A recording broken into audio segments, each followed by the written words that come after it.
Assalamualaikum warahmatullahi wabarakatuh. Waalaikumsalam. Waalaikumsalam warahmatullahi wabarakatuh. Luar biasa ya, sembari menunggu rekan-rekan sobat kami yang bergabung pada kesempatan di siang hari ini, boleh kita cek semangatnya dulu, boleh dikasih reactionnya, boleh dikasih love-nya, boleh dikasih lambaian tangannya, jempolnya, supaya saya bisa lihat ini rekan-rekan sobat kami yang sudah hadir ini dari mana saja. Boleh ya, kita semarakan bersama, kita mau absen satu persatu sebelum nanti kita memulai rangkaian pada siang hingga sore hari ini. Baik, terima kasih banyak rekan-rekan sobat kami yang sudah bergabung di kesempatan pada siang hari ini. Terima kasih banyak atas antusiasnya. Luar biasa ya. Di sini kita berkumpul dalam acara sobat kami, yaitu Sobat Keamanan Informasi Digitalk series yang ke-17. Luar biasa. Di sini saya sudah melihat reactionnya, tanggapan positifnya. Ya, harapannya nanti kita bisa belajar bersama, khususnya di series yang ke-17 ini. Dan izin saya ingin menyapa rekan-rekan sobat kami, tentunya yang sudah hadir dari Sabang hingga Merauke, yang merupakan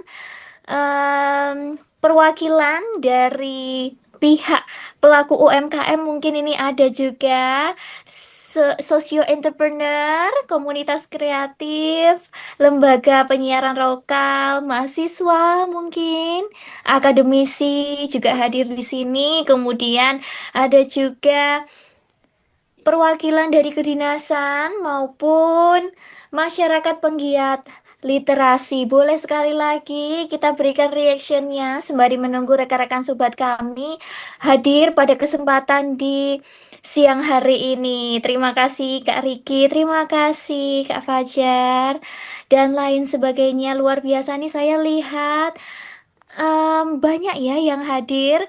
Mungkin saya boleh minta reactionnya dari bagian atas terlebih dahulu.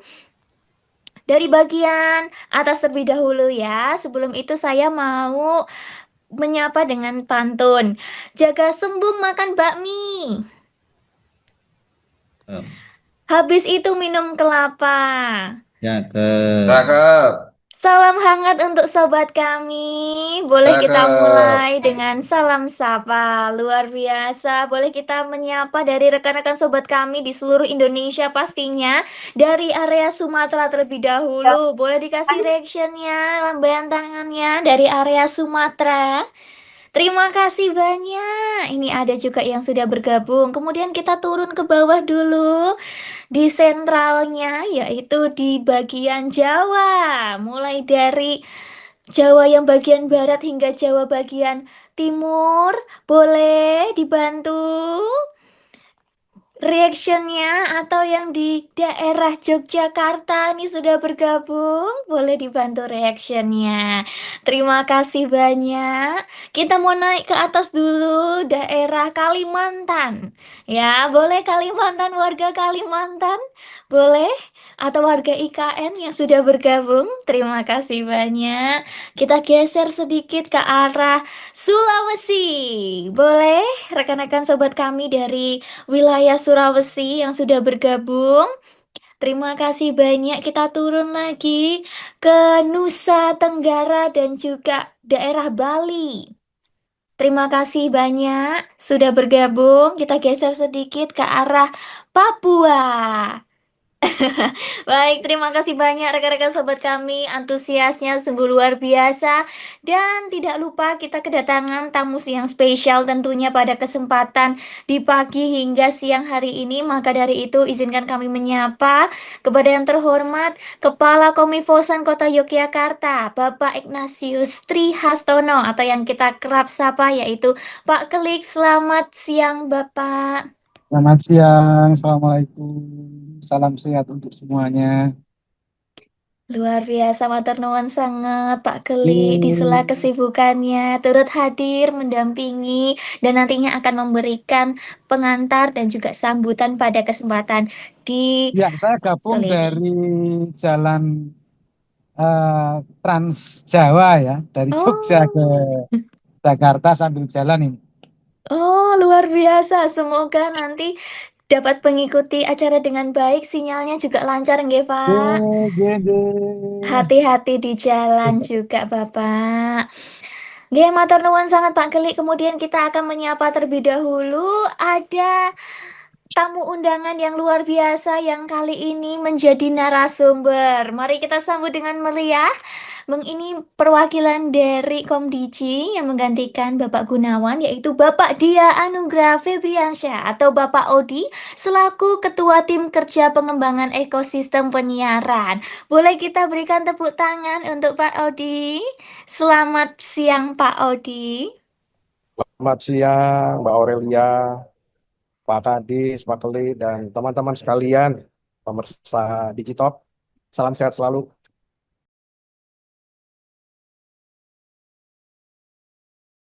Selamat siang. Assalamualaikum warahmatullahi wabarakatuh. Ya, kalau kita melihat, Waalaikumsalam warahmatullahi wabarakatuh. menikmati, dan kemudian juga eh, mengikuti kanal-kanal informasi saat ini mungkin sangat berbeda dengan 25 tahun yang lalu, 20 tahun yang lalu. Dulu kita itu tidak bisa memilih kita mau mendapatkan informasi apa karena sangat terbatasnya akses-akses informasi dan juga eh, lembaga-lembaga penyiaran publik. Tapi sekarang sangat berbeda dan itu juga kemudian diikuti dengan perubahan orientasi bagaimana masyarakat mengakses informasi. Termasuk juga bagaimana kemudian kita sebagai penerima bombardir informasi, sebagai orang tua di mana anak-anak kita mendapatkan informasi yang kemudian mungkin tidak tersaring menyesuaikan dengan tumbuh kembang mereka, kebutuhan mereka, dan lain sebagainya. Satu sisi, perkembangan teknologi informasi memberikan banyak pilihan, tetapi di sisi lain, teknologi informasi menghadapkan tantangan yang cukup serius, bahkan sangat-sangat serius. Karena informasi yang paling dekat dengan kita adalah informasi-informasi yang prinsipnya berubah. Dari informasi yang terjamin kebenaran informasi tersebut menjadi informasi yang paling cepat terdelivery ke kita. Dan kebanyakan itu didapatkan oleh publik di media-media digital dan lebih memprihatinkan lagi adalah di media-media sosial.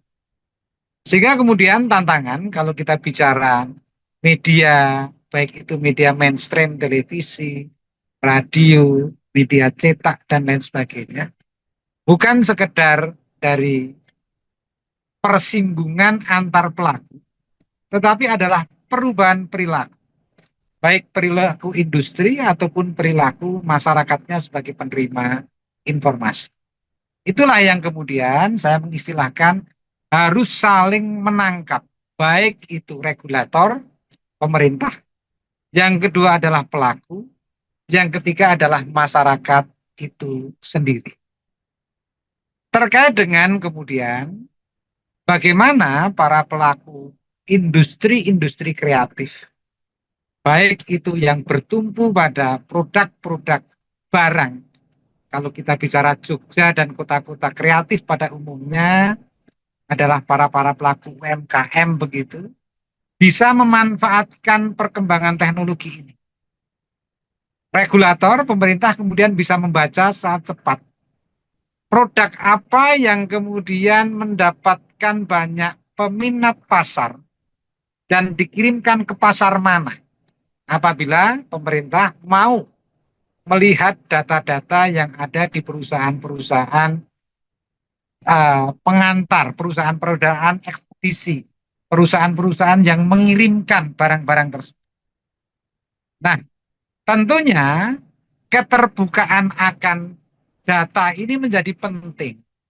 Sehingga kebijakan-kebijakan pemerintah, intuisi bisnis, dan kemudian pasar itu bisa saling menyesuaikan. Produk tertentu berasal dari mana, produk apa akan dikirimkan ke daerah-daerah tertentu. Kiranya masih cukup dangkal ya, pemanfaatan data-data tersebut dari para pelaku-pelaku real. Misalnya ini saya harus menyebut kantor pos atau beberapa perusahaan besar swasta yang sama dengan jenis bisnis pos begitu, di mana mereka memiliki data-data terkait dengan distribusi daripada produk-produk kreatif tersebut. Sehingga kemudian pasar itu menjadi sangat dinamis dan kemudian harus bisa ditangkap dengan optimal, dan salah satunya adalah mengedepankan potensi teknologi digital, teknologi telekomunikasi. Sehingga nantinya dalam konteks perkembangan teknologi telekomunikasi ataupun teknologi digital yang sifatnya lompatan ini, kita tidak sekedar menjadi pasar, tetapi juga kemudian menjadi pelaku, pihak yang bisa menangkap dan memanfaatkan teknologi digital untuk melakukan upgrading bisnis, upgrading kegiatan. Kembali pada konteks informasi publik yang semakin diskrap ini, memang kemudian tantangannya adalah selain berusaha mendapatkan informasi yang cepat, tapi kita tidak boleh melupakan untuk melakukan konfirmasi informasi tersebut pada media-media mainstream, sehingga kita bisa mendapatkan informasi cepat dan terjamin kebenarannya. Demikian sebagai pengantar diskusi ini, ada kurang lebihnya kami mohon maaf, dan kami sampaikan ucapan terima kasih Pak Odi dari Kementerian Komdiki yang sudah berkenan membersamai kami sebagai laporan kegiatan Sobat Kami Digital ini rutin diselenggarakan oleh pemerintah Kota Yogyakarta dalam rangka meningkatkan literasi digital masyarakat. Tidak hanya sekedar masyarakat Kota Yogyakarta, karena sebagaimana siang hari ini, kalau kita lihat di data kesertaan ini yang ikut di dalam forum ini luar biasa dari luar daerah istimewa Kota Yogyakarta. Satu penghargaan bagi kami, dan kami merasa bahwa apa yang kita lakukan ini bermanfaat juga bagi banyak pihak. Demikian, selamat siang. Assalamualaikum warahmatullahi wabarakatuh. Dalam hitungan 3, 2, 1. 1, 2, 3. Sekali lagi 1, 2, 3.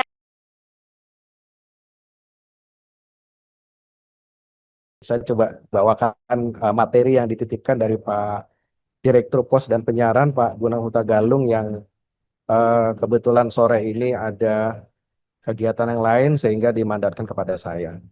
Terima kasih tadi atas perkenalannya, Pak Keli, terima kasih atas kesempatannya. Juga Bapak Ibu, kawan-kawan sekalian, peserta Digitop yang setia ya, karena informasinya tadi setiap acara itu lebih dari 100 audiensnya. Terima kasih sudah bergabung dan berkenan untuk mengikuti episode yang ke-17 ini ya.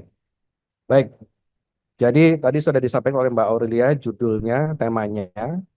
Saya akan sampaikan dengan bahasa yang lebih santai aja ya. Kita kayak ngobrol aja seperti Digitalk. Nanti panitia bisa sambil jalan menyampaikan slide-nya, tapi saya coba go to aja.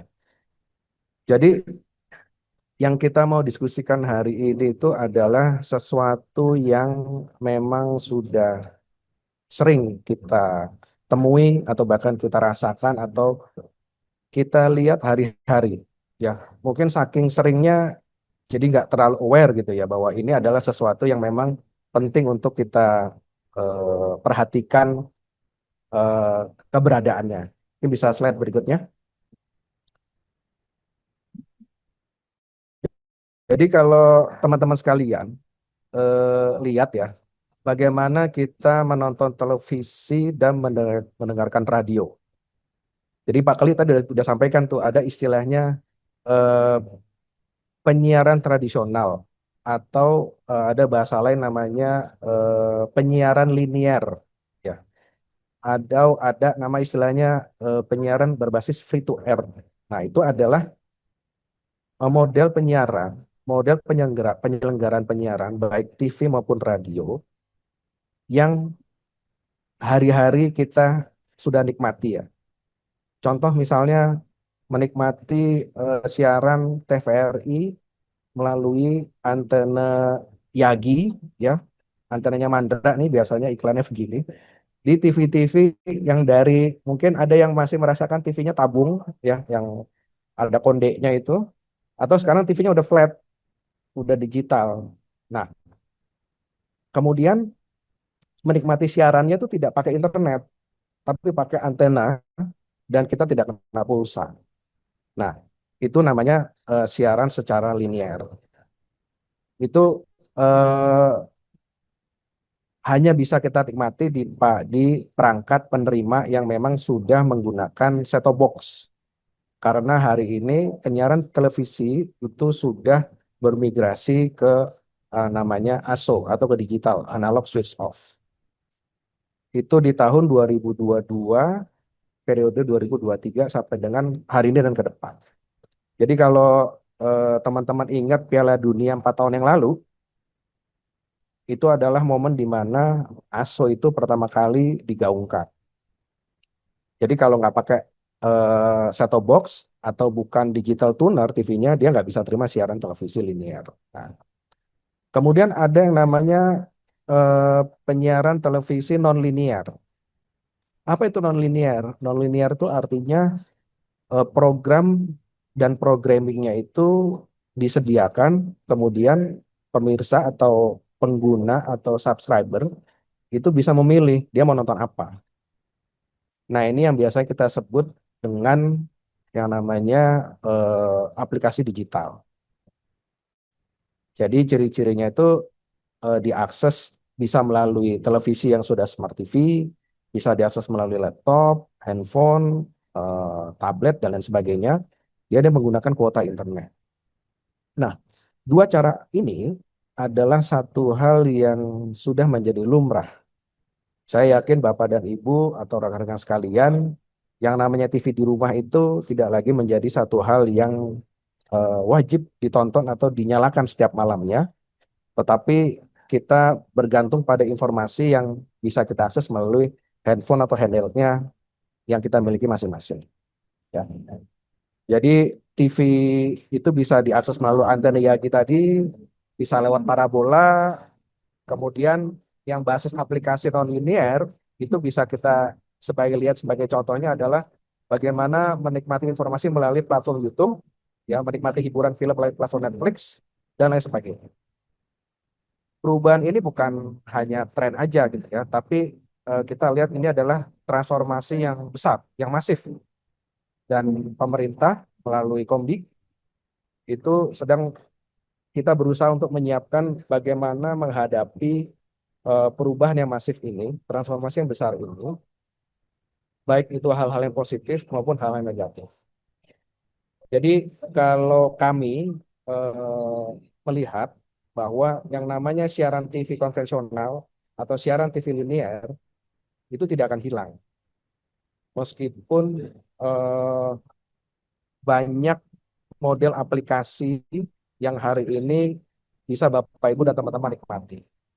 Justru kita harus bisa menjadikan siaran televisi yang linear ini menjadi siaran yang terus diperlukan atau bahkan bisa menjadi sarana informasi yang lebih menarik sehingga keinginan atau demand bagi masyarakat luas untuk tetap menikmati siaran linear ini selalu ada, termasuk pada daerah-daerah yang terpencil.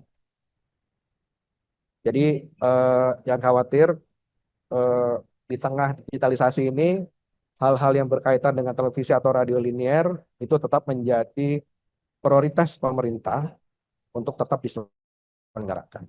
Oke, kita lanjut ke slide berikutnya ya. Mungkin Bapak, Ibu, atau teman-teman ada yang bertanya-tanya gitu ya. Kalau semua orang sudah pakai internet, ya, internet sudah merata di mana-mana gitu ya. kenapa kok siaran TV itu masih diperlukan atau dipertahankan gitu? Kenapa nggak semuanya berbasis internet gitu? Televisi di shutdown atau di turn off gitu? Jawabannya sederhana, teman-teman. Pertama ya, eh, sampai dengan hari ini, tahun 2026 ini, tidak semua area atau tidak semua wilayah di Indonesia itu punya koneksi internet yang baik. Tadi Mbak Aurelia sudah kasih notice tuh. Ayo teman-teman di turn off kameranya. Kenapa? Karena kalau pakai video konten untuk di-download, itu kuotanya kira-kira berapa banyak yang akan tersedot? Kira-kira untuk mengikuti Digitalk selama 1 jam ini berapa kuota yang harus teman-teman harus siapkan? Itu pun dengan catatan koneksi internet teman-teman sekalian sudah sangat baik gitu ya, sehingga nggak freeze, nggak patah-patah gitu. Tapi kenyataannya tidak semua kondisi di Indonesia itu punya koneksi yang baik. Jadi kenapa kok siaran TV itu tetap akan selalu ada? Ya tadi, pertama karena koneksi internet itu belum menyebar dan merata. Kemudian tidak hanya di kota, tapi juga di daerah 3T, ya, tertinggal, terluar, dan terpencil. Kira-kira di daerah DIY itu masih ada yang susah sinyal nggak? Nah, nanti teman-teman bisa komen ya. Eh, Kira-kira di mana yang masih susah sinyal, dan sinyal internet itu masih bisa kita katakan terbatas. Ada, tapi kualitasnya kurang baik. Nah, itu juga bagian dari hal-hal yang menjadi tantangan. Kemudian TV siaran terestrial yang hari ini secara fisik teman-teman lihat itu dipancarkan melalui menara-menara, ya, menara-menara televisi yang tingginya mungkin sekitar 100 meter ke atas ya. Kemudian satu menara ini bisa menjangkau sekitar seratusan kilometer dan juga menjangkau jutaan keluarga. Jadi dari sisi teknologi, walaupun ini dianggap satu teknologi yang konvensional, tapi daya jelajah sinyalnya itu jauh lebih luas dibanding tower dan menara seluler yang biasa kita pakai untuk bertelekomunikasi ya. Kemudian kenapa kok televisi itu masih disebut sebagai pilar utama ekosistem dari media nasional? Karena televisi dan radio yang konvensional ini, yang linear ini, masih digunakan sebagai jembatan informasi yang paling adil dan merata. Jadi kalau kenapa disebut linear? Karena kontennya sama semua, serentak dan bersamaan. Jadi tidak ada perbedaan informasi yang disiarkan pada satu saat yang sama. Itulah kenapa televisi ataupun radio linear ini masih dianggap sebagai pilar utama ekosistem media nasional dan juga jembatan informasi yang paling adil dan merata. Jadi kalau boleh disingkat ya, ada 3 nih fungsi siaran televisi. Yang pertama, menyebarkan informasi dan media kepada semua lapisan masyarakat. Yang punya pulsa, yang nggak punya pulsa, akan kena informasi yang sama melalui televisi dan radio. Kemudian kedua, menyiarkan konten yang berkaitan pendidikan, kebudayaan ke seluruh penjuru Nusantara. Jadi tidak hanya informasi dan hiburan saja, tapi juga televisi dan radio itu punya tugas untuk menyiarkan pendidikan dan konten kebudayaan. Lalu yang ketiga, ini menjangkau masyarakat yang tidak terlayani dengan internet. Jadi kalau ada simbol terlihat di wilayah Bapak Ibu atau teman-teman sekalian, ya, tower yang tinggi itu jangkauannya jauh lebih luas dibanding tower BTS yang teman-teman lihat di masing-masing lokasi ya. Kemudian slide berikutnya.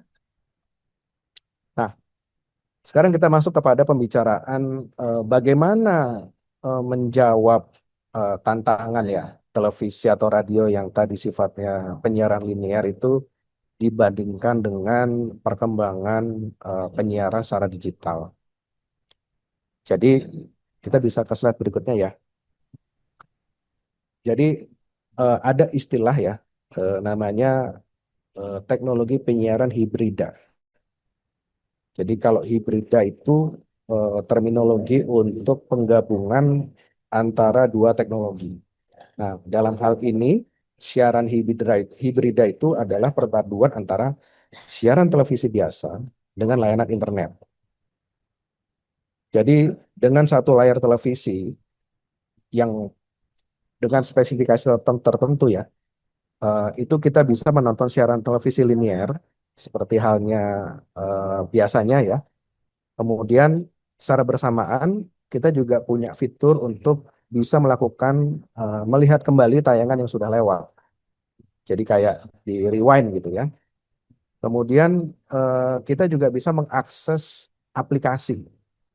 Nah, ini dengan syarat di TV tersebut punya keterhubungan koneksi dengan internet.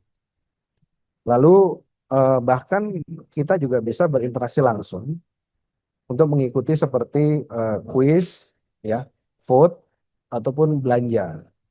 Ini kalau teman-teman perhatikan beberapa acara kontestasi bakat gitu ya, mau eh, berkaitan dengan menyanyi, mengaji, ataupun yang lain sebagainya, kan suka ada live vote ya.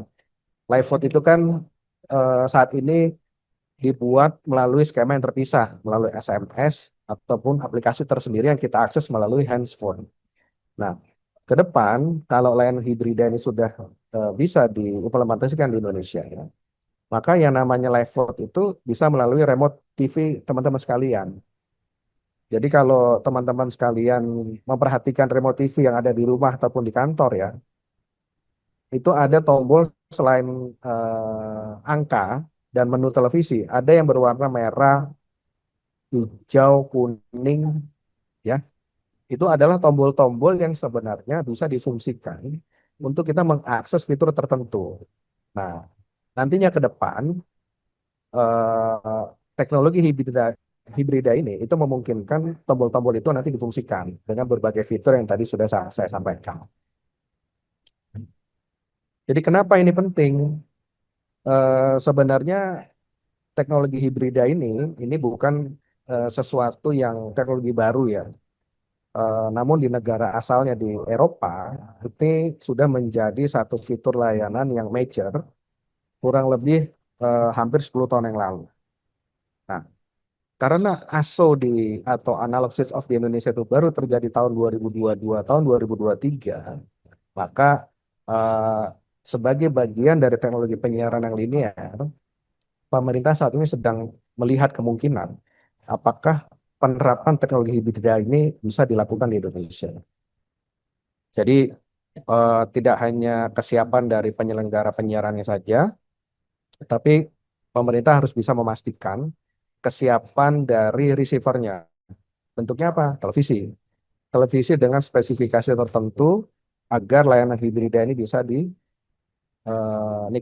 oleh seluruh masyarakat. Kemudian layanan hibrida ini juga akan menjadi satu fitur atau sebagai satu sarana ya, bagaimana penyelenggara televisi maupun televisi dalam hal ini itu bisa bersaing dengan platform global. Platform global ini adalah istilah yang biasa kita pakai untuk platform aplikasi berbasis audio video yang biasa dinikmati oleh teman-teman sekalian. Contohnya misalnya aplikasi Netflix, aplikasi YouTube, aplikasi Disney Plus, dan lain sebagainya. Tanpa langkah ini, penonton atau pemirsa televisi itu secara perlahan atau pasti sudah mulai bergeser. Jadi saya yakin di sini Mbak Aurelia dan teman-teman sekalian itu tidak sedikit yang sudah punya akun subscriber Netflix. Tidak sedikit yang sudah punya akun YouTube walaupun hanya sebagai belum sebagai konten kreator, ya kan. Kemudian ada yang punya film atau drama favorit di Disney Plus, ya kan. Nah, itu semua adalah fakta bahwa pergeseran pemirsa dari televisi linear ke non linear itu sudah terjadi. Nah, tadi Pak Klik sudah mengingatkan lagi, ini nggak bisa dihindari gitu loh. Terus dan ini harus disadari bahwa transformasi besar ini sedang terjadi. Nah, melalui forum ini mudah-mudahan kita menjadi lebih aware, ya, lebih terbuka bahwa kita yang menjadi bagian dari transformasi besar ini jangan sampai terbawa arus dan harus bisa melakukan pemilahan terhadap informasi mana yang uh, harus harus diambil, mana informasi yang harus dihindari. Jadi contohnya kayak toko ya, toko konvensional sekarang harus punya toko online. Tadi Pak Kling juga sampaikan, UMKM di Jogja jumlahnya banyak, bagaimana mereka beradaptasi dengan era digital dan membuat toko secara online, entah itu gabung di marketplace ataupun membuat website sendiri. Ini sama, televisi yang linear itu mau nggak mau mereka ikut dalam transformasi besar dengan membuat platform-platform digital. Tetapi ada platform digital yang sifatnya lokal, kepanjangan tangan dari TV linear tadi. Ada platform digital yang sifatnya global, yaitu platform digital yang dimiliki oleh asing. Nah, ini landscape digitalisasi transformasi besar yang sedang terjadi hari ini. Jadi, sekali lagi kami menghimbau teman-teman aware bahwa ini hal yang besar dan agar kita bisa pilih mana yang menjadi hal yang baik, mana yang menjadi hal yang negatif. Oke, kita selanjutnya ya. Mudah-mudahan nggak pada ngantuk ya, Pak Aurel dan teman-teman ya. Oke. Jadi sebelum kita bicara tentang solusi, sekarang kita pahami lagi deh apa sih masalahnya. Industri penyiaran Indonesia saat ini menghadapi tantangan nyata ya. Tadi yang pertama, penonton berpindah ke internet. Generasi muda, yang tua juga sih sebenarnya ya, itu lebih sering buka YouTube, buka sosmed, lihat short video, nonton film Netflix daripada nonton TV. Benar apa benar ya? Nah, kemudian ya itu tadi akibatnya penonton TV konvensional itu terus menurun dari tahun ke tahun. Nah, akibat dari nomor satu tadi, maka ada masalah nomor dua, iklan. Iklan yang menjadi backbone pendapatannya televisi linear itu pindah. Yang biasa dia iklan ke televisi linear itu sekarang dibagi.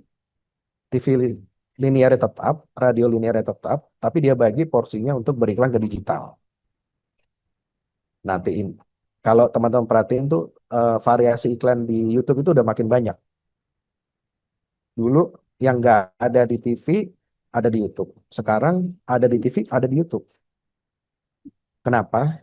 Karena si advertiser ini kepengen mereka merich penonton lebih banyak lagi. Karena ada tren perpindahan penonton dari televisi linear ke internet, maka belanja iklan mereka pun ikut pindah ke platform digital. Sehingga pendapatan iklan dari televisi itu turun drastis. Sementara biaya operasional mereka tetap tinggi. Nah, apa biaya operasional mereka? Gaji pegawai, gaji reporter, gaji kameramen, gaji tenaga produktif, apa namanya, kreatif, ya, dan lain sebagainya. Karena ternyata untuk membuat konten digital itu jauh lebih murah dibandingkan membuat konten televisi linear.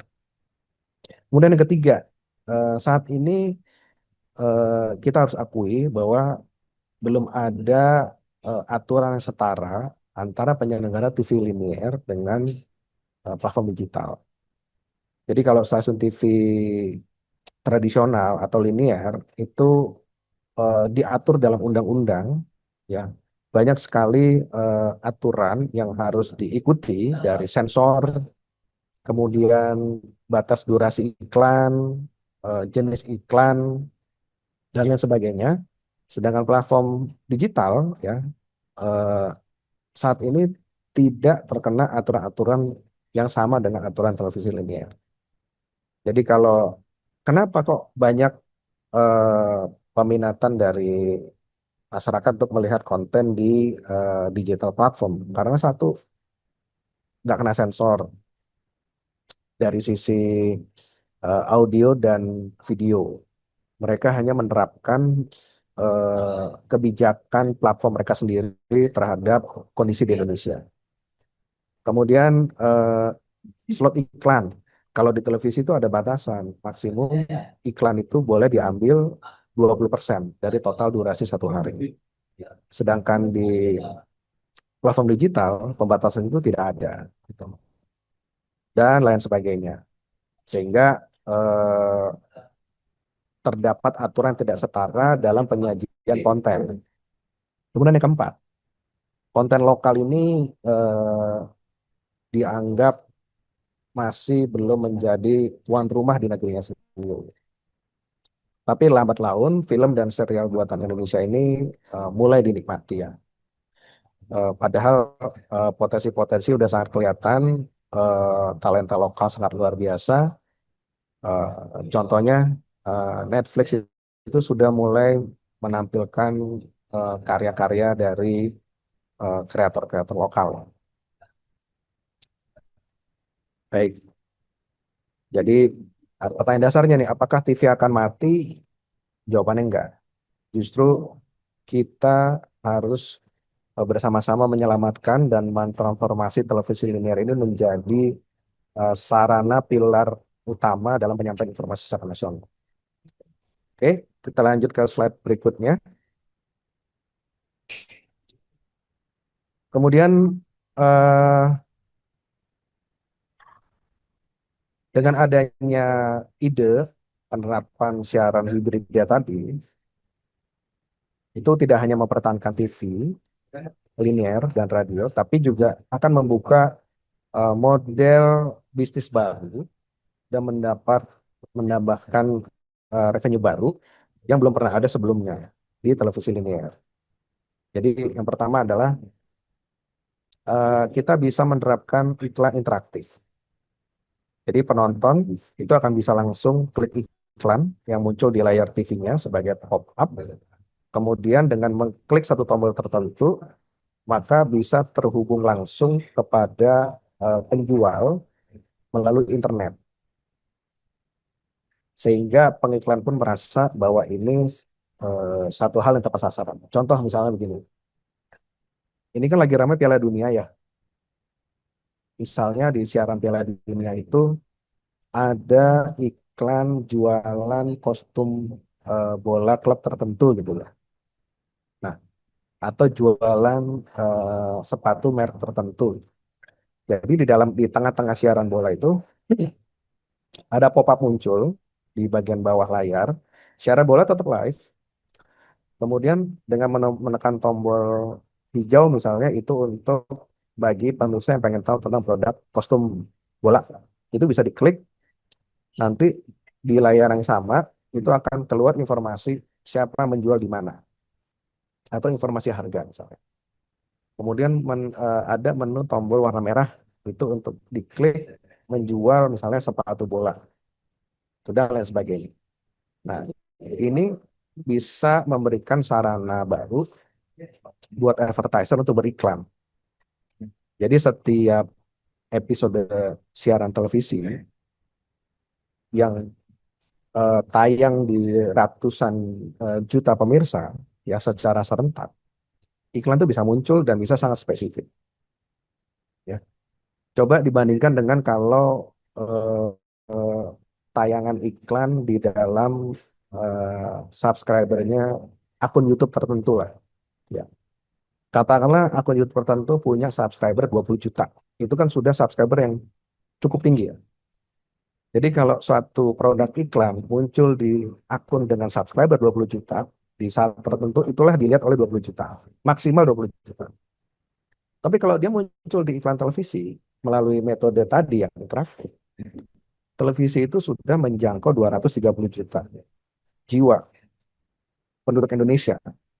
Jadi bayangkan efek iklannya itu jauh lebih besar sebenarnya. Nah, ini adalah potensi-potensi yang bisa menjadi satu bentuk insentif baru buat penyelenggara maupun pelaku usaha. Kemudian yang kedua, sumber pendapatan dari namanya addressable TV atau iklan itu bisa disesuaikan dengan rumah tangga.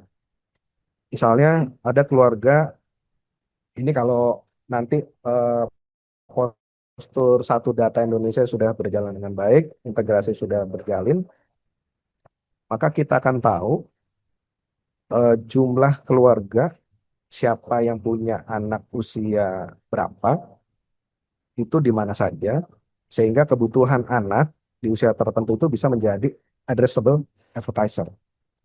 Misalnya ada anak, ada data yang mengatakan sejumlah rumah tangga memiliki anak di bawah 5 tahun yang masih membutuhkan susu formula misalnya.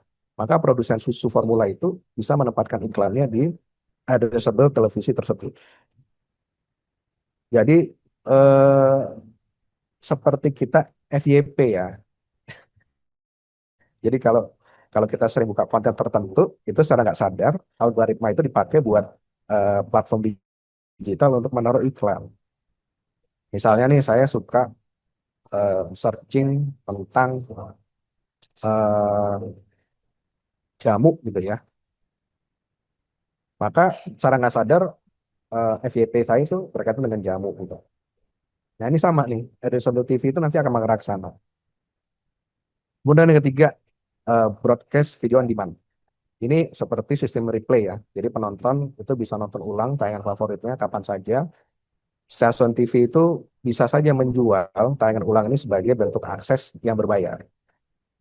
Atau di tayangan ulang itu ditaruh iklan yang berbeda. Itu juga satu bentuk penambah pendapatan buat penyelenggara maupun potensi advertiser untuk menaruh iklannya di sini. Kemudian belanja lewat TV atau televisi commerce. Ya, jadi tadi saya contohnya lagi nonton bola atau lagi nonton acara masak-masakan gitu. Tiba-tiba ada muncul iklan beli peralatan masak, itu bisa diklik. Jadi peralatan masak, selama ini kan iklannya kalau peralatan masak itu kan, misalnya nih kita sebut merek misalnya Oxon gitu ya, dipakai oleh Rudy Hoirudin. Nah, Oxon itu ya sebatas atletnya Rudy Hoirudin terhadap produk itu. Tapi dengan ini nanti produk Oxon yang mau diiklankan tuh muncul dalam pop-up dan bisa diklik. Nah, ini satu bentuk lagi namanya televisi commerce. Kemudian yang nggak kalah menarik adalah data analitik. Jadi sama seperti di digital platform, kalau ini sudah diterapkan, maka teknologi hibrida ini itu bisa memiliki data analitik di mana stasiun televisi itu bisa tahu data lebih detail, siapa menonton apa dan kapan, dan data itu digunakan untuk menarik lebih banyak lagi advertiser. Jadi lebih fokus lagi. Misalnya produsen susu, produsen consumer goods yang lain itu tahu, oh TV ini punya segmen anak muda misalnya, sehingga produk anak muda yang akan ditayangkan di TV tersebut. Terus kalau RRI mungkin lebih broad ya, susu buat orang tua misalnya gitu ya, dan lain sebagainya. Jadi kelima peluang ini bisa membalikan tren dari pendapatan televisi yang menurun dari iklan. Jadi bisa menjadi satu hal yang positif kalau berandai-andai ya, kalau pada saat ini diterapkan pasti akan butuh waktu ya. Mungkin 3 sampai 5 tahun lagi untuk mengedukasi para advertiser dan juga pada masyarakat terhadap kebiasaan baru di televisi hibrida. Oke, kita lanjut. Saya masih ada waktu berapa lama lagi ya Mbak Aurelia ya? Mudah-mudahan masih cukup ya untuk buat slide-nya. Oke, ini masih 12 menit, Pak Odi. 20 menit? 12 menit. Oh, 12. Ya, Urutin lagi ya menitnya ya. oke, siap sih. Oke. Oke, ini kita next slide aja. Slide-nya dilanjut sampai ke lanjut lagi. Nah, oke. Sekarang saya mau cerita tentang bagaimana selain peluang ya, juga ada ancaman baru yang kita harus padai, terutama berkaitan dengan ini langsung ke kecerdasan buatan. Ya, kenapa ini diangkat? Karena transformasi digital yang besar tadi itu kita nggak lepas dari adanya kecerdasan buatan atau AI. Jadi dalam beberapa tahun terakhir ini, teknologi AI ini kita rasakan ya, eh, kemampuan dia untuk menciptakan konten atau membantu konten kreator itu meningkat drastis. Bahkan terdapat konten kreator yang tidak bertanggung jawab membuat video-video palsu. Orang yang seolah-olah sedang berbicara, padahal bukan dia. Nah, ini yang kita sebut namanya deepfake. Data menunjukkan pada tahun 2023 itu ada sekitar 500.000 konten deepfake yang terdeteksi di internet. Kemudian di tahun 2025 jumlahnya itu melonjak jadi 8 juta. Jadi kurang lebih 16 kali lipat dalam waktu 2 tahun. Kita kan sering terasa terhibur ya dengan adanya konten-konten yang dibuat oleh AI. Tapi jangan sampai kita terbawa emosi atau percaya bahwa deepfake itu ada sesuatu yang real. Jadi ada 4 jenis nih ancaman digital. Yang pertama adalah cloning konten. Dia itu mengcopy video orang lain lalu menghapus watermarknya. Ya, jadi kontennya diambil kemudian dimodifikasi dan ditayangkan ulang. Kemudian ada konten deepfake wajah dan suara. Mengganti wajah atau suara seseorang menjadi satu video. Kemudian ada penipuan suara. Meniru suara orang yang kita kenal untuk menipu. Kemudian yang paling gawat adalah pencurian data secara massal. Itu mengambil konten dan metadata secara otomatis. Jadi waspada buat kita semua, teman-teman, untuk meng-approve sesuatu secara digital. Baik itu melalui aplikasi, kita download, maupun melalui sarana lain seperti SMS ataupun WhatsApp message ya. Kemudian apa sih yang dilakukan oleh pemerintah terhadap situasi keberlanjutan dari perkembangan AI ini? Jadi pemerintah saat ini membuat regulasi yang bersifat responsif terhadap kejadian. Pemerintah ini mendorong bahwa platform digital itu harus secara aktif memoderasi konten dan dapat menelusuri dan bertanggung jawab terhadap algoritmik. Di dalam buku putih Peta Jalan Kecerdasan Artifisial Nasional yang telah diterbitkan pada tanggal 31 Juli 2026, pemerintah telah menentukan 4 fokus utama sebagai arah kebijakannya terhadap kecerdasan intelijensi ini. Yang pertama adalah penguatan keterlibatan berbagai pihak dan seluruh lini pemerintah. Ini termasuk pemerintah daerah dan juga pemerintah pusat, antar kementerian dan lembaga. Jadi gerakan ini harus dilakukan secara serentak di semua lini pemerintahan. Kemudian yang kedua adalah pengembangan inovasi. AI ini sesuatu yang ada nilai positif sehingga tetap pemerintah mendukung untuk dikembangkan, tetapi dengan batasan-batasan tertentu. Kemudian yang ketiga adalah peningkatan kapabilitas dan kapasitas teknologi, riset, dan inovasi. Nah, ini artinya adalah selain produser yang mengembangkan inovasi, kapabilitas dan kapasitas masyarakat dalam memanfaatkan teknologi ini juga harus di-develop. Jadi tidak hanya produsernya, tapi juga masyarakat atau usernya pun harus kita edukasi dan tingkat kapasiti. Kemudian yang keempat dan yang terakhir adalah memitigasi risiko. Semua pihak yang berkaitan dengan kecerdasan intelijen akan memiliki risiko dan itu harus bisa dipetakan. Jadi keempat fokus utama tersebut merupakan bagian yang tidak terpisahkan dan saling terkait antara satu sama lain serta memiliki tujuan spesifik yang perlu berjalan bersama secara optimal. Jadi ini tidak dalam rangka untuk menakut-nakuti terhadap AI, tapi kita harus lebih bijak dalam memanfaatkan AI tersebut ya. Oke, next slide.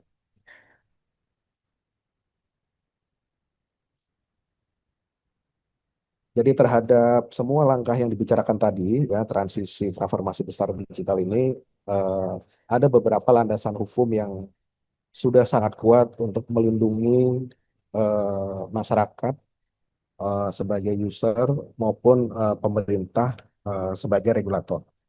Yang pertama adalah setiap platform digital, baik dalam negeri maupun luar negeri, itu wajib melakukan pendaftaran kepada pemerintah melalui pendaftaran platform digital atau PSE. Kalau melanggar dan ditemukan, maka aplikasi tersebut dapat diblokir aksesnya. Kemudian yang kedua, moderasi konten. Ada konten yang wajib dihapus dalam jangka waktu 4 jam, seperti konten terorisme, pornografi anak, dan konten berbahaya lainnya yang harus dihapus dalam jangka waktu 1 kali 24 jam. Kemudian yang ketiga, perlindungan anak secara digital melalui PP Tunas. Anak-anak mendapat perlindungan khusus di dunia digital, bahwa platform digital tidak boleh melacak lokasi anak secara presisi atau melakukan profiling terhadap anak, terhadap akun-akun yang sudah existing. Kemudian yang keempat, perlindungan data pribadi. Data yang kita gunakan sebagai pengguna dalam mendaftar aplikasi itu dilindungi oleh undang-undang.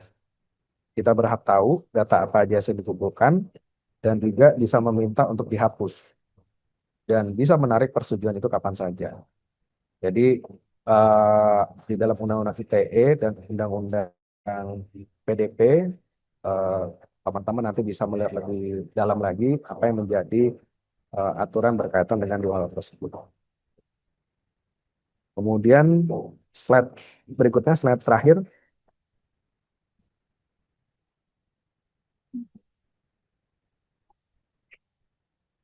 Oke. Jadi apa sih sebenarnya pemerintah yang lakukan terhadap masyarakatnya atau kepada industri penyiaran? Jadi ada 5 komitmen strategis ya. Yang pertama, melindungi hak kekayaan intelektual. Apakah itu film, musik, konten lokal yang kita tidak boleh gunakan begitu saja, atau bahkan dicuri ya. Kemudian yang kedua, memperkuat ekosistem digital nasional. Target berkontribusi terhadap peningkatan PDB sampai dengan tahun 2029 ini menjadi bagian yang tidak terpisahkan dari upaya pemerintah untuk meningkatkan melalui digital ekosistem nasional. Kemudian mengelola platform digital secara adaptif dan tanggung jawab, berkolaborasi dengan lintas kementerian lembaga, dan juga meningkatkan literasi digital. Jadi 5 komitmen strategis ini yang diejawantahkan di Kementerian Komdigi dan dibagi tugasnya dengan berbagai direktorat jenderal. Oke, selanjutnya. Oh, sudah terakhir ya. Alhamdulillah ya, selesai juga. Jadi Bapak dan Ibu dan rekan-rekan sekalian, hal-hal yang tadi sudah kita berikan, mudah-mudahan menjadi bagian dari pemahaman kita semua tentang tantangan ya, sampai dengan melihat peluang apa yang ada di depan mata dengan adanya transformasi digital yang masif ini, dan juga apa saja upaya pemerintah dalam melindungi masyarakatnya di tengah perkembangan yang ada. Intinya sih sederhana ya, bahwa perubahan ini sedang terjadi. Televisi linear tidak akan hilang, radio linear tidak akan hilang. Tetapi televisi itu harus bertransformasi, dan transformasi ini tidak hanya bisa berhasil kalau tidak kita kerjakan selama bersama-sama. Jadi mohon dukungan dengan rekan-rekan sekalian, tetap menonton TV ya, jangan lupa tetap menonton TV, karena azan maghrib pasti akan lebih tepat melalui TV dan tidak ada hoax gitu ya. Kemudian bagi pelaku industri UMKM, mudah-mudahan ini sebagai peluang bersama, dan mari kita bangun ekosistem penyiaran digital yang inklusif, inovatif, dan berdaulat. Terima kasih. Saya Dianugrah Febriansa, mewakili Direktur Pos dan Penyiaran, menyampaikan paparan ini, dan silakan Mbak Aurelia bagi teman-teman yang ingin berdiskusi. Terima kasih, saya kembali ke Mbak Aurelia. Wah, luar biasa. Boleh kita berikan tepuk tangan. Terima kasih banyak, Pak Odi, selaku Ketua Tim Kerja Pengembangan Ekosistem Penyiaran dari Komdiji. Boleh kita berikan virtual applause-nya. Boleh kita apresiasi. Boleh silahkan Bapak dan Ibu, kita mau memberikan applause dan juga apresiasi secara virtual kepada Bapak Odi yang telah menyampaikan ini ya pemaparannya tadi sangat konkret sekali. Ada beberapa hal yang sudah saya catat di poin ini. Bapak dan Ibu, rekan-rekan sobat kami, tadi kita juga sudah belajar izin merangkum secara singkat terkait dengan bagaimana kita mengenal dan mengetahui fungsi siaran media TV, siaran hibrida. Tadi saya langsung connect, oh iya Smart TV, saya pakai Smart TV di rumah. Kalau Bapak dan Ibu pakai apa ini ya? Seneng nonton Korea nggak nih? Nonton Kiyi, nonton Netflix, dan lain sebagainya. Atau tetap di siaran yang biasanya ya, seperti apa yang tadi disampaikan oleh Pak Odi. Dan kita juga mengetahui bahwa kita realize ya, kita aware ada pergeseran terkait dengan dinamika yang ada, perkembangan siaran pertelevisian dan juga tantangannya di industri di Indonesia itu seperti apa. Dan yang menarik, kita juga tadi melihat bagaimana data itu berbicara. Adanya ancaman digital, ya, terkait dengan penggunaan AI di tahun 2023 hingga 2025 terjadi lonjakan yang sangat signifikan terkait dengan hal tersebut. Nah, bagaimana kita menghadapi secara bijak? Kita memerlukan kapabilitas yang cukup, kita harus teredukasi, dan kita harus ya tadi bijak dalam menggunakan AI dalam menonton siaran. Dan tadi sudah disampaikan secara lengkap oleh Bapak Obi bagaimana landasan hukum dan tata kelola regulasi yang sedang berjalan. Ada 4 poin, yaitu pendaftaran PSE, kemudian bagaimana kita dapat modernisasi konten, yang ketiga, perlindungan anak, dan yang terakhir adalah perlindungan data pribadi. Bapak dan Ibu, mari kita sama-sama menjaga terkait dengan beberapa hal tersebut. Karena memang dinamika zaman sekarang itu ngeri-ngeri sedep. Kalau kita tidak mulai dari atau tidak mulai dari sekarang, kita nanti akan terbawa arus. Ya, boleh sekali lagi kita berikan applause virtual, reactionnya, love-nya untuk Pak Odi. Luar biasa sekali ya, Bapak dan Ibu.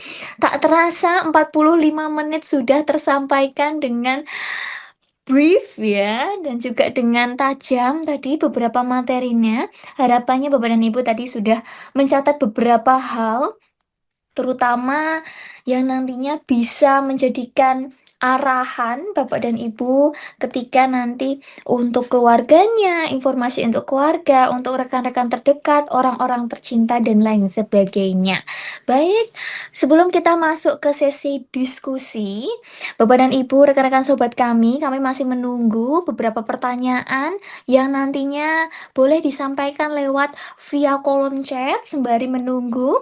Kami juga memiliki informasi bahwa sobat kami Digitox Go to School juga akan memberikan materi seputar perkembangan teknologi dan informasi, yaitu berfokus pada penggunaan internet atau gadget secara sehat dan pemahaman terkait dengan digital parenting. Selain sobat kami juga mempunyai sobat kami Digitox Go to School. Jadi secara langsung ke sekolah seperti itu. Di samping itu kami juga memiliki sobat kami UMKM Go Digital. Ya Bapak dan Ibu, bagi pelaku usaha khususnya UMKM untuk dapat memanfaatkan teknologi digital dan mengembangkan bisnis secara bijak. Baik, ini kami masih menunggu apakah ada yang ingin bertanya. Silahkan untuk membubuhkan pertanyaannya secara langsung kepada Pak Odi. Ada yang curious atau yang ingin bertanya secara langsung, kami persilahkan ya. Monggo kami tunggu Bapak dan Ibu apakah ingin bertanya. Ya, boleh bertanya, mungkin bertanya bagaimana secara bijaknya kita mengedukasi khususnya anak. Ya, mungkin saya mau bertanya sebagai pemantik terlebih dahulu Pak Odi. Ya. Tadi Bapak sudah sampaikan beberapa hal, khususnya pergeseran penyiaran terkait dengan siaran hibrida. Nah, kemudian tadi juga ada bagaimana ancaman digital berbasis AI itu terjadi dan regulasinya seperti apa. Baik, Saya ingin bertanya, mungkin ini bisa mewakili orang tua maupun yang memiliki anak-anak usia di bawah 17 tahun. Terkait dengan konten-konten, kan kami juga mungkin ada influencer di sini. Bagaimana kita menyikapi secara bijak? Banyak sekali konten-konten, kalau jenengan tahu, Indonesia saat ini berada dalam siklus atau krisis yang tidak baik-baik saja. Kemudian ada pun hoax, konten, dan lain sebagainya yang itu bisa mengadu domba antara satu dan lain pihak. Nah, sikap apa yang kita dapat bisa ambil, ya, mungkin sebagai parent atau sebagai orang dewasa yang bisa mengarahkan anak kita atau buah hati kita supaya menonton siaran yang baik seperti itu, ataupun bagaimana kita sebagai orang dewasa itu mengajak untuk ayo menonton siaran yang bermanfaat saja di tengah gejolak dinamika Indonesia ini yang kurang baik-baik saja. Monggo silakan Pak Odi.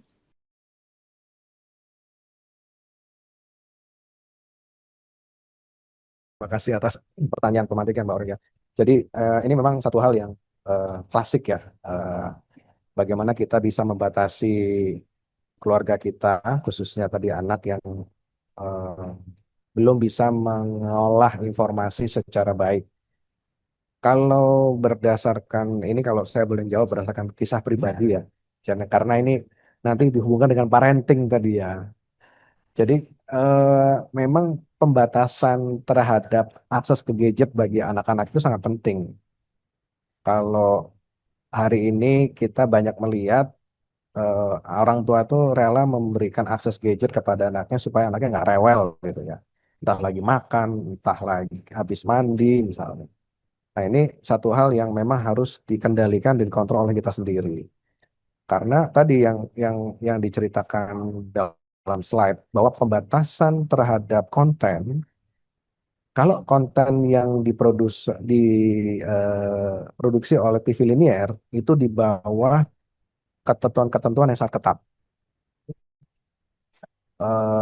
Ketentuan bagaimana berkaitan dengan censorship, ya, audionya, videonya. Kalau kita lihat rokok aja itu di blur gitu ya. Kemudian kata-kata tidak ada yang bersifat kasar. Iklan rokok baru boleh ditayangkan di atas jam 10 malam. Nah, kalau anak-anak ini dibatasi atau diberikan keleluasaan untuk mengakses konten di non-linear tadi, ya, entah sosial media, eh, platform video on demand, platform film-film yang berdasarkan subscription, itu terus terang eh, adalah tantangan kita hari ini yang tadi kita diskusikan ya. Kenapa menjadi tantangan? Karena memang secara ketentuan mereka tidak terkena dengan aturan-aturan yang seketat TV linear tadi. Jadi kalau boleh menyarankan ya, bagian dari parenting juga, batasi akses gadget. Kemudian kalaupun tidak bisa dibatasi, manfaatkan fungsi kontrol parenting yang ada di setiap aplikasi atau setiap gadget. Jangan berikan keleluasan untuk mengakses akun tertentu atau akun dewasa. Karena kadang-kadang kan ada dipinjemin handphone ibunya, handphone bapaknya yang punya akun dewasa. Tuh. Nah, itu nanti bisa terpapar dengan informasi-informasi yang sifatnya defect tadi. Jadi kalau mau paling aman gimana Pak? Ya batasi penggunaan gadget. Kalau mau hiburan gimana? Ada channel televisi yang menyediakan hiburan buat anak-anak, anak-anak balita, bahkan remaja. Kemudian informasinya juga sudah terkurasi dengan baik di bawah pengawasan pemerintah. Saat ini itulah yang bisa kita lakukan sambil menunggu perkembangan regulasi pengaturan lebih lanjut terhadap aplikasi-aplikasi berbasis digital tadi. Cak ini Del, kalau dia Mudah-mudahan bisa menjawab ya, Mbak Aurelia. itu kan di Baik, kemarin terima itu kan kasih ada sakit banyak 2 Pak hari. Odi. Nggih, mohon izin, itu mungkin ada yang terpencet ya untuk terbuka suaranya, boleh unmute terlebih dahulu. Dan mohon izin Pak Audi, ini ada beberapa pertanyaan setelah tadi pertanyaan pemantik, tetapi cukup menjawab ya Pak Audi dan juga rekan-rekan sobat kami. Mudah-mudahan bisa menjadi guideline sebagai parenting yang bijaksana dalam menyikapi konten-konten, kemudian perkembangan zaman di era digitalisasi ini. Baik, izin Pak Audi, ini ada pertanyaan dari Yulia. Saya Yulia, Radio Pradia, Suara Tuban. Izin bertanya. Nah, ini memang sangat relatable ya di zaman sekarang. Kompetitor radio saat ini bukan lagi sesama stasiun radio, melainkan semua dalam bentuk distraksi digital, yaitu platform music streaming seperti Spotify atau Apple Music, platform video durasi pendek, hingga ribuan kreator podcast independen berebut waktu dan perhatian audiens yang sama. Pertanyaannya menarik, bagaimana Komdiji menyikapi beberapa hal ini? Akankah atau adakah perlindungan untuk radio sehingga eksistensinya tidak bergeser begitu saja? Monggo silakan Pak Odi untuk dijawab. Ya, Mbak Yulia, ini pertanyaannya berat banget ini. Jadi memang disrupsi terhadap digitalisasi ini, kalau tadi saya banyak bicara tentang televisi, radio kondisinya eh, jauh tidak lebih baik ya teman-teman. Yang dikatakan Mbak Yulia tadi memang benar, itu fakta di lapangan. Eh, Teknologi radio linear hari ini memang eh, tidak seagresif teknologi televisi. Jadi kalau tadi saya ceritakan televisi itu sudah mengalami masa analog switch off yang tadinya menggunakan eh, media transmisi analog menjadi transmisi digital dengan menawarkan gambar lebih jernih gitu ya, kemudian suara lebih baik. Nah, kalau radio ini memang kita punya ini masih kembali ke basis teknologinya dulu ya, namanya radio digital. Jadi kalau radio hari ini yang kita dengar itu semuanya berbasis analog, menggunakan frekuensi secara analog. Kemudian ada teknologi namanya radio digital yang menggunakan transmisi secara digital. Memang secara komersial ini masih belum diterapkan di radio swasta, tapi uji cobanya sudah dilakukan di beberapa stasiun RRI. Nah, apa yang ditawarkan dari teknologi radio digital ini, yang kami ketahui memang di radio digital ini ada fitur tambahan di receiver tertentu itu berupa teks. Jadi sama seperti hibrida tadi ya, televisi hibrida, dia bisa menampilkan teks tambahan di tengah tengah siaran live, gitu, siaran linear tadi. Nah, apakah ini akan dianggap sebagai peluang meningkatkan pendapatan bagi penyelenggara radio atau kesempatan baru untuk advertiser itu beriklan? Tentu saja ini bisa menjadi satu peluang ya. Tapi apakah semudah itu? Tentunya tidak, karena penerapan teknologi baru berupa radio digital ini perlu investasi baru, baik dari sisi penyelenggara maupun dari sisi penerima, di mana jumlah atau jenis receiver radio digital ini saat ini harganya masih cukup mahal, ya, di atas 1 juta rupiah gitu. Dan juga belum belum ada eh, belum banyak radio swasta yang mencoba untuk menerapkan ke radio digital ini. Itu dari sisi teknologinya Mbak Julia. Namun kalau dari sisi bisnis, ini sama dengan televisi. Kita nggak bisa menafikan bahwa advertiser itu banyak bergeser ke platform-platform digital ya. Tapi disebut beberapa merek yang punya keunggulan dalam penyajian konten tadi ya. Ternyata masyarakat Indonesia itu mau gitu loh bayar aplikasi dan mendengarkan konten-konten yang on demand gitu ya. Tidak serentak dan juga tidak bersamaan. Nah, ini tentunya jadi satu tantangan bersama. Apa yang dilakukan oleh pemerintah hari ini, kami secara eh, rutin eh, membuka komunikasi dengan teman-teman radio, baik itu sisi manajemen maupun talent, untuk berdiskusi kira-kira apa yang bisa kita lakukan, apa yang perlu kita penguatkan, dan bagaimana upaya teman-teman yang sudah lakukan. Kami sering mendengar juga bagaimana radio punya platform digital. Jadi selain bersiaran secara analog, ya, yang kita dengar dengan receiver yang biasa, juga bersiaran melalui platform digital dengan cara menampilkan suasana rekaman di studio. Nah, ini satu bentuk adaptif bisnis model yang secara kreatif juga dilakukan oleh teman-teman radio. Kami menyadari memang ini tidak jadi hal yang umum, tentunya karena tadi ya, membutuhkan investasi dan juga kesiapan tim dan manajemen untuk melakukan itu. Tapi terima kasih concernnya, kami sangat terbuka untuk berdiskusi apabila ada masukan dan juga metode-metode yang kiranya bisa kita jajaki bersama-sama. Terima kasih Mbak Yulia. Luar Tetap biasa semangat ya. penjelasannya. Baik, terima kasih banyak Pak Odi. Itu jawabannya untuk Ibu Yulia ya. Terima kasih atas pertanyaannya. Kemudian kita ini masih di warga Tuban bersuara ya. Ini ada Pak Gumelar dari perwakilan Dinas Kominfo Tuban. Pertanyaannya, media TV dan radio mengikuti aturan P3S P3 SPS dari KPI KPID, tetapi P3 SPS itu sendiri isiannya belum seluruh mengatur di ranah penyiaran digital. Lalu pertanyaannya, bagaimana tanggapannya, khususnya tanggapan dari Pak Odi serta langkah dari pihak Komdiji itu dalam menghadapi permasalahan tersebut? Monggo silakan Pak Odi. Oke Pak Gumelar, terima kasih pertanyaannya. Jadi memang P3SPS ini adalah acuan yang digunakan oleh KPI pusat maupun KPI daerah untuk melakukan monitoring dan pengawasan terhadap konten. Nah, yang perlu kita pahami bersama bahwa yang menjadi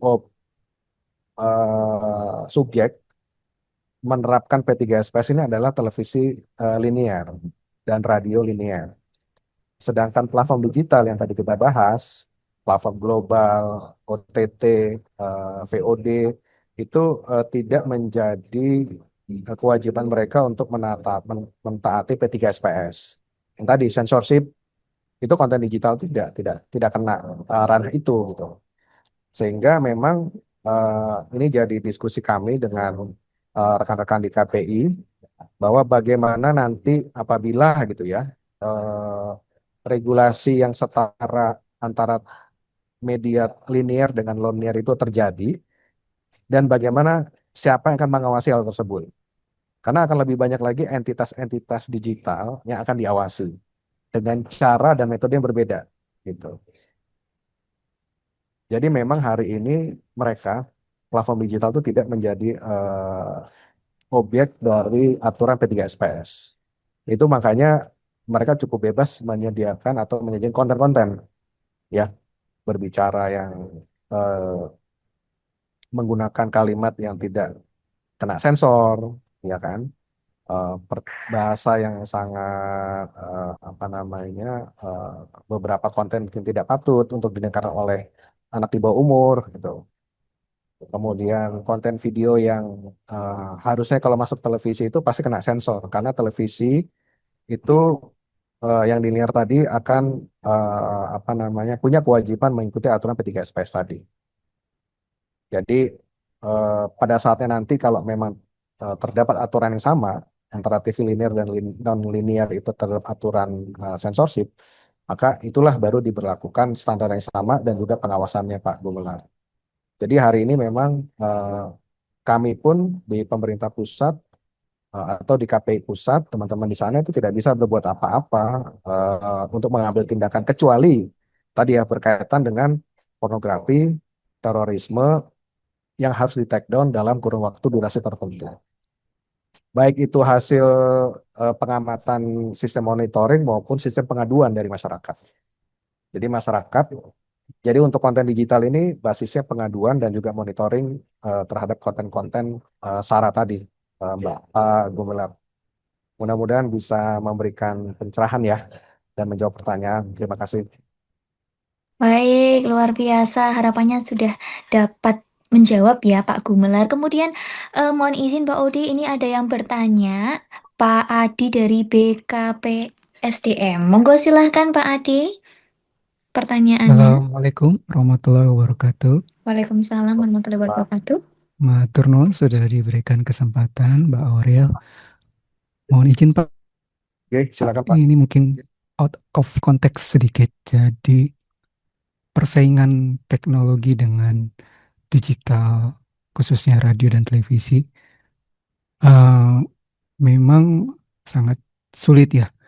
Karena di satu sisi digital itu sudah banyak penggunanya, mulai dari live streaming, kemudian iklan, aplikasi, dan lain sebagainya sudah berbasis Android. Orang lebih banyak memegang HP daripada memegang remote TV. Seperti itu. Nah, jadi mungkin ini juga menjadi satu pemikiran bahwa kalau kita mengejar ketertinggalan dari basis digitalismenya, bersaing dengan Android dan perangkat-perangkat lainnya, iPad dan sejenisnya yang juga sudah lewat jalur internet, maka mungkin televisi dan radio itu memiliki juga departemen pengembangan teknologi. Maksud saya begini, Pak. Mungkinkah menara TV dan radio itu menjadi menara energi digital juga? Jadi satu pemancar besar itu bisa mengirim siaran TV, siaran radio, internet, sekaligus energi mikro. Sehingga nanti setiap rumah memiliki antena penerima, super kapasitor, dan sistem energi harvesting. Karena sepengetahuan saya, di Afrika itu sudah ada yang menemukan bahwa udara itu mengandung energi dan bisa di harvesting menjadi sumber energi. Energi yang terkumpul mungkin nggak cukup ya kalau untuk menghidupkan satu rumah full, tapi mungkin bisa menghidupkan radio atau televisi. Jadi otomatis nanti perusahaan radio dan televisi itu mengeluarkan produk televisinya langsung yang secara otomatis bisa hidup di mana saja tanpa listrik. Nah, itu bisa jadi terobosan karena energinya sudah terpancarkan dari antena menara digital itu. Gitu, Pak. Itu salah satunya. Yang kedua, mungkin ini masih jauh ya dari realisasi tapi bisa menjadikan gambaran. Yang kedua, mungkin broadcasting itu bisa berevolusi menjadi platform digital yang tetap memiliki kredibilitas tinggi. Jadi sesuatu yang justru mulai langka nih Pak di era media sosial yang penuh dengan hoax. Mungkin Komdigi bisa membuat atau adakah sudah rencana ke arah situ. Terima kasih Pak atas kesempatannya. Assalamualaikum warahmatullahi wabarakatuh. Waalaikumsalam. Monggo silahkan Pak Odi untuk dijawab pertanyaan dari Pak Adi. Oke, baik Pak Adi. Hal yang pertama, saya baru mendengar Pak, tadi ada energy harvesting yang bisa dilakukan melalui gelombang mikro. Jika ada referensi dokumen yang bisa saya pelajari, boleh Pak di-share melalui panitia. Nanti kami coba pelajari, dan kalau ini satu hal yang bisa menambah nilai atau value dari broadcasting atau para broadcaster, kenapa tidak gitu ya, menjadi satu opsi tambahan fitur gitu. Kalau memang ini dianggap satu hal yang mempunyai benefit lah, menambah benefit.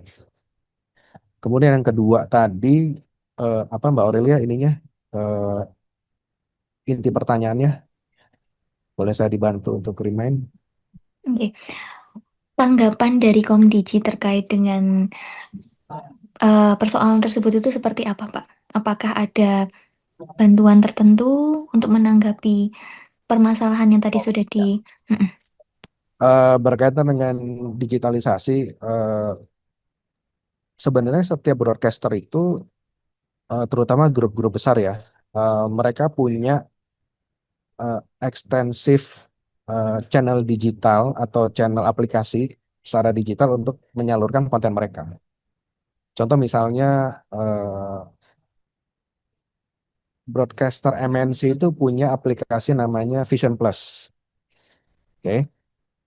Di mana Vision Plus ini menampilkan konten-konten production house MNC yang sudah pernah ditayangkan di TV linearnya mereka, di channel-channel linear mereka, kemudian ditaruh ulang di Vision Plus dan bisa diputar kapan aja sesuai dengan keinginan si subscriber. Contoh kayak sinetron Tersanjung misalnya gitu ya. Tersanjung itu rerun juga di linear, tapi juga ada di aplikasi gitu loh. Buat pemirsa yang mau nostalgia, dia bisa lihat di Vision Plus, ngikutin dari 1 sampai ke Tersanjung berapa, 14 mungkin gitu. Dan juga judul-judul yang lain. Kemudian kalau kayak RCTI gitu ya, RCTI itu punya punya juga RCTI Plus. Sama tuh aplikasi berbasis digital, subscription, berbayar untuk melihat konten yang sudah terkurasi dengan standar broadcasting atau P3SPS tadi. Kemudian grup broadcaster SCTV misalnya, itu punya aplikasi namanya video.com. Ya. Jadi mereka dengan kapitalnya masing-masing itu berusaha untuk beradaptasi ke sana. Nah, yang saya tangkap dari pertanyaan Pak Adi itu adalah, kalau saya nggak salah tadi ya, apakah pemerintah itu punya upaya untuk menyediakan platform digital yang bisa dijadikan rumah bersama buat banyak broadcaster. Kalau tadi kan masing-masing setiap grup ya, ini satu aplikasi yang bisa dipakai oleh banyak broadcaster. Ini menjadi satu pemikiran kami juga, Pak Adi sebenarnya. Sedang kita coba diskusikan, kira-kira platformnya seperti apa sih, gitu kan. Karena kalau platform pemerintah ini harusnya kan akan punya benefit yang lebih luas buat masyarakatnya. Apakah ini menjadi sistem yang berbayar, ataukah ini sistem yang gratis? Kemudian apa saja cara bermain bagi para broadcaster yang ingin masuk ke dalam aplikasi ini. Ini juga menjadi concern pemerintah, menyediakan sarana yang netral gitu ya, sehingga bisa dimanfaatkan juga buat para broadcaster yang ingin transformasi secara digital dengan kapital yang tidak sebesar kalau dia menyelenggarakan secara sendiri dan masing-masing. Mudah-mudahan bisa menjawab Pak Adi dan memberikan gambaran buat kita semua. Terima kasih. Baik, terima kasih banyak Pak Odi. Kemudian ini pertanyaan yang terakhir, mohon izin dari Pak Galang. Selamat siang, izin bertanya terkait dengan pemanfaatan AI. Sejauh ini ada dari industri penyiaran yang telah memanfaatkan AI dalam proses produksi program mereka. Kemudian, apakah ada dampak signifikan terutama pada efisiensi dan biaya? Terima kasih. Mohon jawaban dan juga arahan dari Pak Odi, silahkan.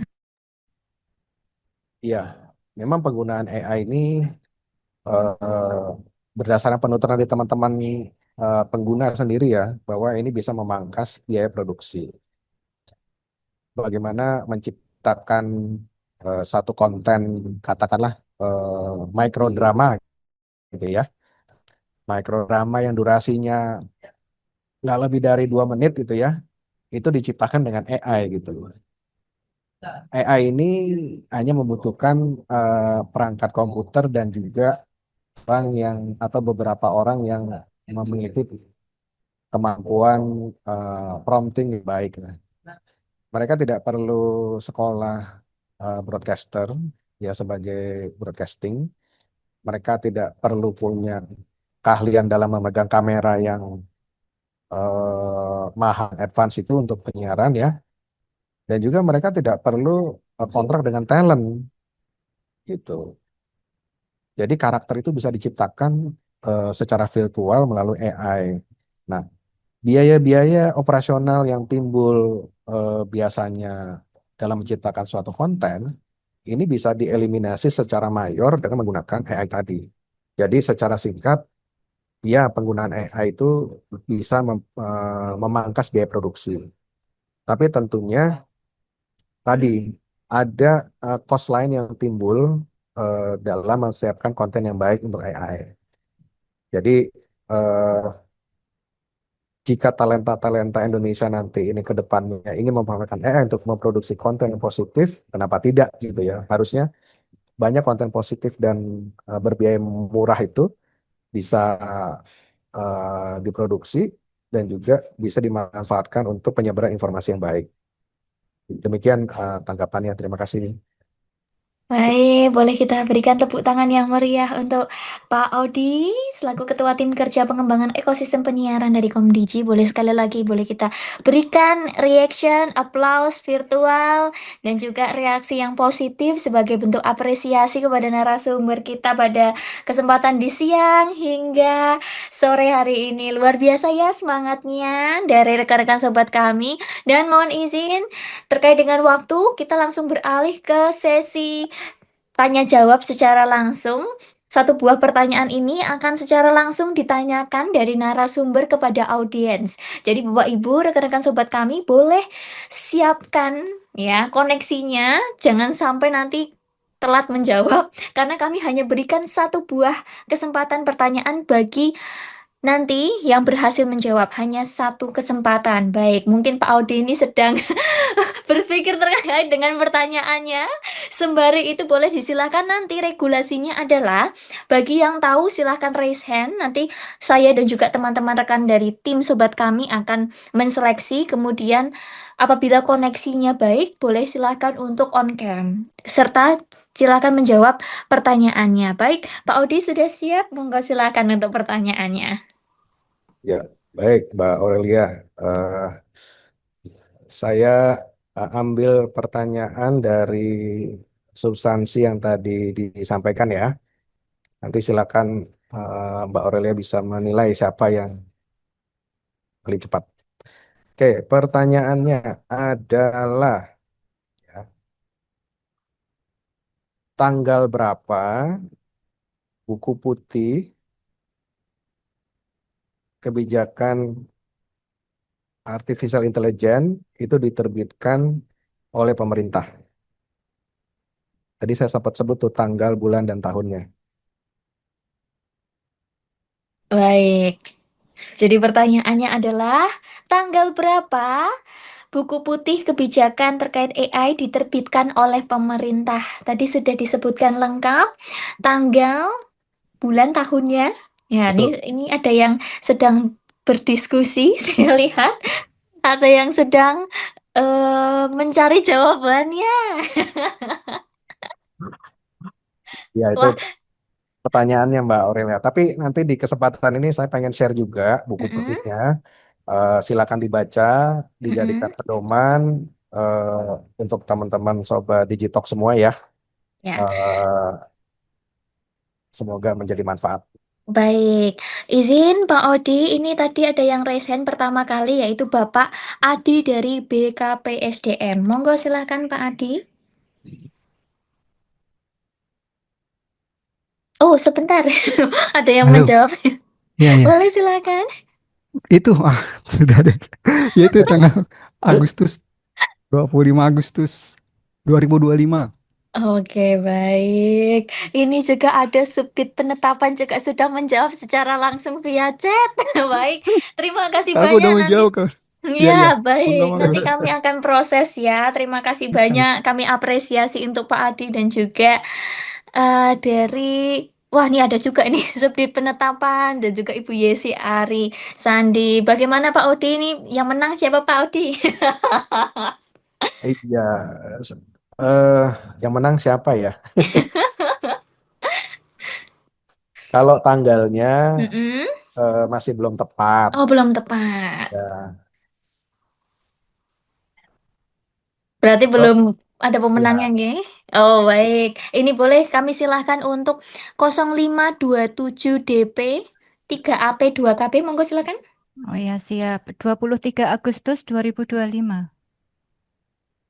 belum tepat juga. Belum juga. Belum tepat. Kami persilahkan untuk Nona. Ibu Nona. Tahunnya udah betul 2025, Mm-mm. bulannya eh, berkurang 1 bulan, Oh, tinggal aduh. tanggalnya. Jangan disebutkan semua tanggal loh Oh, ya Bapak jangan dan semua Ibu. ya. Jangan sampai nanti jawabnya besok ini, Mbak. Iya, kita coba satu persatu. Baik, Ibu Nona silakan. Iya, 8 Juli 2025. Masih kurang tepat tanggalnya. Masih keratu. Oh, baik. Terima kasih Ibu Nona. Kita silakan untuk BPBD Yogyakarta untuk menjawab. 8 Agustus 2025. Masih belum tepat, Bu. Belum tepat. Kita berikan kesempatan. Ini ada yang menjawab 9 Agustus, 23 Agustus, 29 Agustus. Baik, sekali lagi kami berikan kesempatan. Tadi ada yang mencatat. Coba dicek ulang catatannya. 14 Juli 2025. Masih belum. Ada juga 23 Juli 2025. 11 Juli 2025. 6 Desember 2023. Ya, ini sudah Tuh, dibantu Pak Odi. Tanggal berapa Juli 2025? Ya, silakan Ibu Nona. 23. kurang tepat, Bu Nona. Nah, itu. Kurang tepat. Ini sudah dibantu dikasih clue oleh Pak Odi. Titik Juli 2025. Kalau saya bukan jadi moderator, saya mau jawab ini. Yuk, silahkan. Tanggal berapa buku putih kebijakan AI itu diterbitkan? 29 Juli, 28 Juli, 25 Juli, 22 Juli.